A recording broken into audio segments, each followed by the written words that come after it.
South Africa's ambassador to the U.S. has arrived home after being expelled by the Trump administration. Ebrahim Rasool was welcomed at the Cape Town airport by crowds of cheering supporters. Rasool was ordered to leave the U.S. after Secretary of State Marco Rubio accused him of being a, quote, race-baiting politician who hates America and Trump.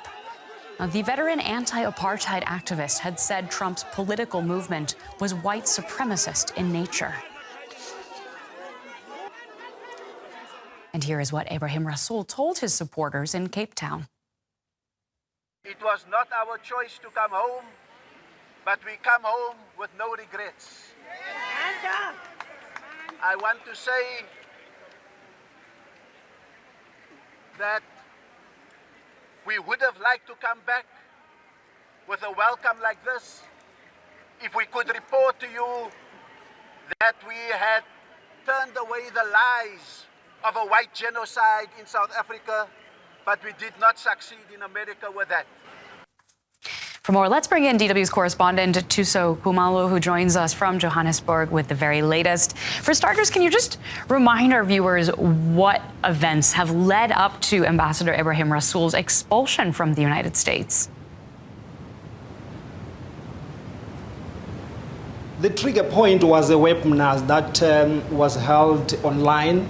And in that webinar, Ebrahim Rasool was one of the panelists there. And in that, his comments, he said Trump was trying to impose supremacism here in South Africa, but literally saying he's trying to impose the power of the minority white Afrikaners on the majority South Africans, saying that is not the right thing to do. It seems that became the trigger point because immediately that webinar became public, his comment was public. Then you had the Secretary of State in the U.S., Marco Rubio, tweeting that Ambassador Rasool is no longer welcome in America because he hates Americans and he hates, of course, President Trump.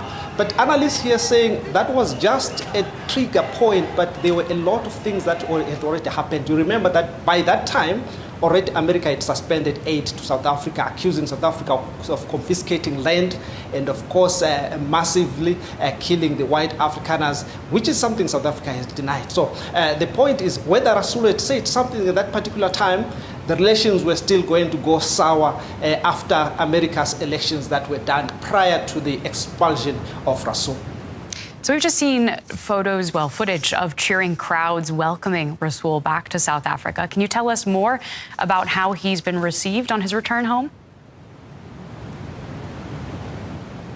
South Africans have given him a heroic welcome. If you look at the crowds, hundreds gathered at the Cape Town International Airport, cheering him as a brave man, as a man who has stood to America, as a man who has said the truth, saying whatever he has said, he has not lied. There is no genocide here in South Africa. There is no confiscation of land here in South Africa. A point, of course, some of the Afrikaners have also confirmed that it is not happening like that, like what the Trump administration is saying. So they held him as a hero. This is a man who also fought apartheid, so he has a following there in the Cape Town. He has been the leader of the African National Congress there, so the supporters of the African National Congress came there to hail and praise him. In fact, some of the people that were there are even saying they want President Ramaphosa to stand up to Trump and not allow South Africa to be bullied, follow suit, follow what Rasool had said, to say the truth and the truth only.